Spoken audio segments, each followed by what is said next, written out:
right. Hello, hello, hello. All right. Hello, hello, hello. It works. All right. Okay. Hello, everybody. Sorry that took way longer than I wanted. But I went ahead and do some live streams. It's been quite literally almost 10 freaking years since I've done any sort of content creation at all, which is wild if you think about it. But I'm kind of bored. I'll be honest. I work full time now. It kind of sucks. So I want to be able to just to have some sort of like creative outlook. So here we go. We're going to start off on this first live stream, basically doing just a quick little book review, my thoughts, comments, stuff like that on Red Rising, a book you see in the background there. So before we get into that, I'll have some other comments and things, but I wanted to choose kind of a book review first because what I love and appreciate about Red Rising is that it's easy. It's an easy read. It basically, for lack of a better word, got me back into reading. Normally when you read something, it's not for fun. It's for school. It's to learn something, which is not the best way to get into a quote-unquote hobby if you're forced to do it, right? The last book that I think I felt like I read for fun before Red Rising was probably the Percy Jackson series or something along those lines in high school, like early high school, like freshman year. I remember that Rick Riordan was doing the Rome series. I forget exactly what it was called, but like House of Hades, that type of thing, as the sequel to his previous Percy Jackson novels. But there was one about Jason and essentially the Roman gods and the cross section between the Roman gods and Greek gods. Basically, he was creating like some sort of like multiverse, which was fun. And that's really the last book series that I vividly remember of like, this is amazing. Books are awesome. They help you, in a way, challenge yourself to learn new words, learn new concepts. All the TV shows and things that we watch today are pretty much all book IPs that they buy up the rights to basically exclusively distribute and make those TV shows. So the point is like the source material of a book is usually going to be much better than a TV show because there's just more of a long form media. You are allowed to have more information, more characters, more development, more scenes in a book compared to a TV show. So what I appreciate about Red Rising is that it was a very easy intro for me. It really helped me, I would say, get back into the hobby of reading because not only is it a good book, it also is quick. It's a fast-paced motion, which I appreciate. We'll get into that a little bit later. I just wanted to start off with those kind of basic comments. And then also I wanted to give y'all basically my album of the week, if you will, right? I've been enjoying these guys a lot. Shout out to Duran Jones and the Indications, specifically this album called Flowers. I really like this artist. He's basically like what I would call modern soul. Is something that I've gotten into a lot, kind of like a bluesy, jazzy vibe. And this album a lot has 2 or 3 songs that I just absolutely love. Paradise being one of them, Flowers being the other one. I would recommend everyone give it a listen. It's about 3 or 4 minutes a song. Pick those 2 out. If you like them, if you like those 2 songs, I think you'll like the artist. If you don't like those 2 songs, you're probably not going to like Duran Jones. I hope to have a little bit more albums and artists for you guys to share. But this is really kind of one that I wanted to put out there just because I have absolutely loved his stuff. Literally every single album that he has made, I'm like, this is just incredible. So good place to start. Again, this is kind of a strange, how do I say this? It's a strange music revival for me. I have not really cared that much about music. very similar to books. I just never really had that much interest in music. I was mostly a video game kid. So any sort of like YouTube video series or things like that, podcasts, I preferred in substitution of music. So I just never really had a desire to find new artists or anything like that. My favorite artist growing up was probably Post Malone, which is kind of like a basic artist to like say out there. It's just like, yeah, I like the most famous artist of the 2010s, probably. I guess Drake would be up there technically, but streaming number wise, it's like Drake, Taylor Swift, number one, probably, and then more than likely Post Malone somewhere in that top five. So definitely not like a hot take or anything, but I enjoy finding new music and recently, again, a book series. So let's go ahead and get into Red Rising, what it is, what it isn't. So first off, let's start off with a series. So the author is Pierce Brown. Red Rising was essentially the first of a trilogy, which has now become almost 6 books with I think a 7th on the way. And what I will describe Red Rising is, it's kind of like the penultimate teen series drama that we all grew up loving. I'm sure everyone has read Hunger Games, something like Divergent. It is those types of teen book drama series that I'll say, this is definitely a sci-fi inspired book. There's a lot of futuristic elements in here. But specifically to this first book, my understanding of the story goes is that Pierce Brown was really struggling. He basically sat down and decided to become an amateur writer while he was living with his mom or dad, and basically pumped out this book in under 3 months, which is just incredible. With no real intentions of making an entire series, the success of Red Rising kind of was a new found thing, definitely out of left fields, and I think you'll notice it in this series. And what I mean by that is that this book 1, Red Rising, is much, much different than the other books in the series. So there was definitely a kind of strange evolution of the series. This book compared to the newer books, so book 5 and 6 and coming up on 7, wildly different. They have different themes, ideologies, and things of that nature. But this book, as an intro to the series, essentially is a sci-fi Hunger Games style book. So what I mean by that is you follow a main character. His name is Darrow. He lives in a society that essentially has tiered slavery. So there are colors that they call them. You have a low color and a high color. So this is a very formal caste system where there are hierarchies and jobs and duties that you give to the society based on the color that you were born into. So Darrow is born on Mars, and he is of the color red, hence the name Red Rising, the lowest of the castes. They are essentially tricked by the society to produce a product, helium, to build a civilization.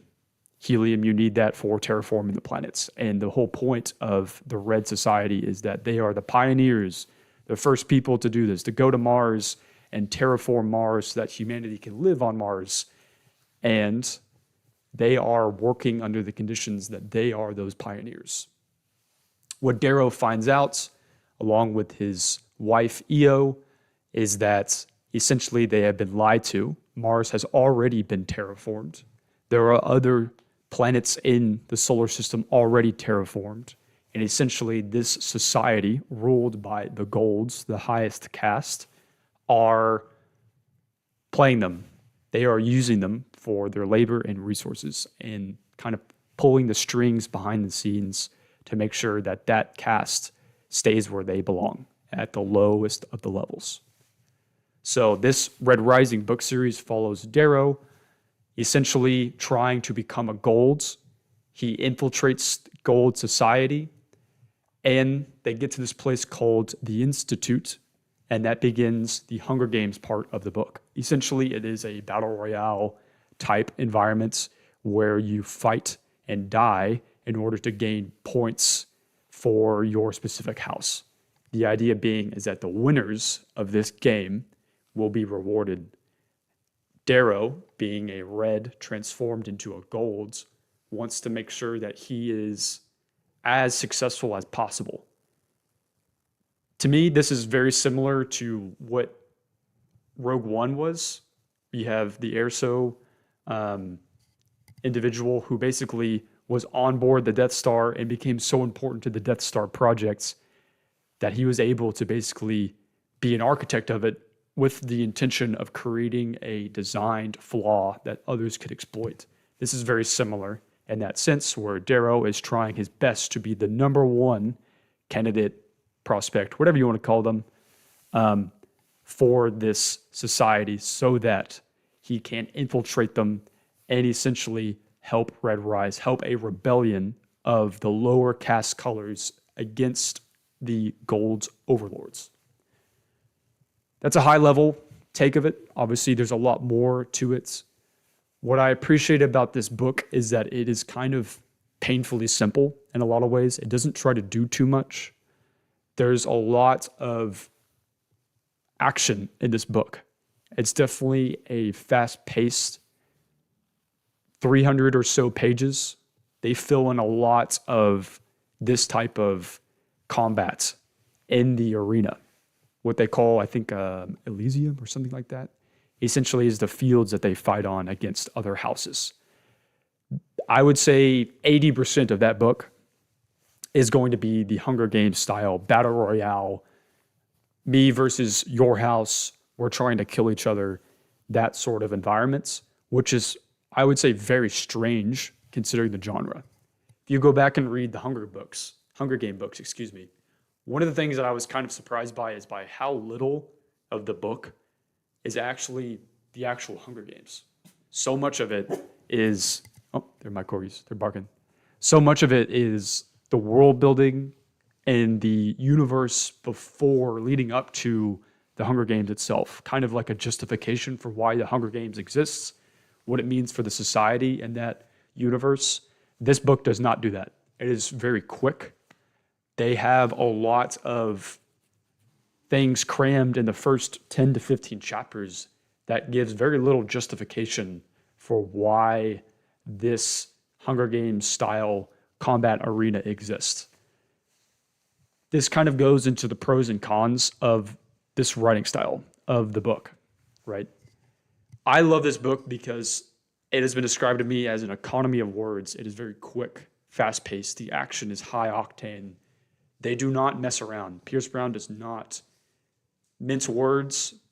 Every word, every adjective that he uses for a reason, because that's not what he's there for, right? There is no bloat in this book. There is essentially just a very streamlined pacing and a lack of world building that leads to action that is intense. You vividly understand the spinning and swiping and swinging of swords very quickly. There's a lot that happens, but at the same time, that usually comes at a cost. In this case, and in this book and series, as you see, the cost is world building, essentially. What you see in Hunger Games is that the world itself is so interesting, so involved. There is so much to explore that the Hunger Games almost in a way becomes secondary to the world that they built, to the capital. This book and series as a whole doesn't have that type of dilemma. It takes a different approach by basically making that action, the Hunger Games style elements, as the number one most important thing that they focus on. That being said, in general, this book is incredible. I love this book. The characters of this book are excellent. Darrow is a very unique character to me. That is because he is a very masculine figure who all he wants to do essentially is prove himself, to others. There is an added weight that this character has and a motivation that I think is very, very strong. albeit it's because of the death of his wife. So his wife Io essentially was hung by the society, by the Golds, and this essentially is a motivating factor for him to strike back, get his revenge against it, against the society. What I like about Darrow is that he's always so angry, and you feel it in the dialogue as he's speaking. This is a massive credit to Pierce Brown that he's able to essentially create a character that I relate to personally, because you can feel the seething anger in everything that he does. He absolutely despises these Golds, yet he sees it in a broader vision, the necessity of what he does and the sacrifices that he makes by becoming friends with them. So imagine going into a room with your just loathed enemies and you're able to just be friendly, be nice, be understanding. Not only that, but also be the smartest, most intelligent, most cunning person in that room with the intention of just killing everyone in there. And that is what Darrow in this book, through the dialogue, gets. I love that. I think it's a very unique aspect of Pierce Brown's writing and something that just continues to go up through the next books of the series. That's something that I appreciate. There's other side characters as well that obviously are just absolutely incredible. One of them is there's we'll call it a special forces operations. They call themselves the Howlers. Essentially, these are like Darrow's best friends that he makes inside of the Hunger Games. Essentially, all of the Howlers are just really, really fun. They add essentially a comedic lightheartedness to this type of book, which is just awesome. I do think that Io as a character, being the motivation factor for Darrow, is a really interesting way to go about it, because really Io isn't in this book very much. Yet her impacts and her weight on Darrow, we'll call it, is such a profound and common theme that you'll see in the upcoming books. That is really interesting to me, because essentially, to me, as a weakness in a way, you do not know that much about Io. Io and Darrow's relationship really isn't that important and integral to the story, because we as the reader don't see that much of it. We know that Darrow loves her. We know that he's hurt by her death. But what you don't see is the moments of love and affection that pull us, the reader, into it. Right? And again, this goes back to the style of economy of words, how quickly the pacing of this book is that they don't linger on those type of emotional elements, those emotional moments, which in some ways is a detriment to the book. If this book was an extra 150 pages, I think that, we'll say 100 pages, I think that you could still have this type of high octane action with the added benefit of having room for more scenes of Darrow and Io. There's also a little bit more that you could add, in my opinion, about the Red Society before Darrow figures out that essentially it's all a lie, that their Golds really exist, that Mars really exists. Because what I would want to see is kind of that juxtaposition of this is what life was versus what life is now. And that kind of duality to me is very important, because it kind of sets the stage and enhances what Darrow sees in that Gold Society. Overall, though, as I've mentioned before, this book was really easy to read. It's a very fun book. I found myself enjoying most every chapter. The action is just absolutely incredible. Pierce Brown obviously does a very good job of writing that type of thing. And to me, the dialogue is just world class. That's something that I love in a book series, is a good dialogue. And this book in particular is very strong, with the next book being even better, which is just a testament to his skills as a writer. I would say that this book is very much a must read for people. If you're any so into this sort of like teen drama, again, I don't know exactly what this genre is, but we'll call it teen fantasy drama, right? If you enjoy Hunger Games, you'll like this book, which I think is a very interesting thing for us to read in my demographic, because I grew up with those types of books, right? Those were my teen years, essentially. So for a author to capture the magic that we had as kids now when I'm older is a very interesting idea and something that I don't come across very often with the books and media that I consume. So I really hope that people will give this a go. If I will say this, if you do not like this book, if you read this book and you do not like it very much for a variety of reasons, one of those is I do think it's a very male-dominated book in terms of like perspectives. Darrow, I would imagine, this is my thinking, if you are a girl, you might not like this book. That's because I feel like Darrow is a very male-centric point of view. The first 3 books are all from Darrow's perspective.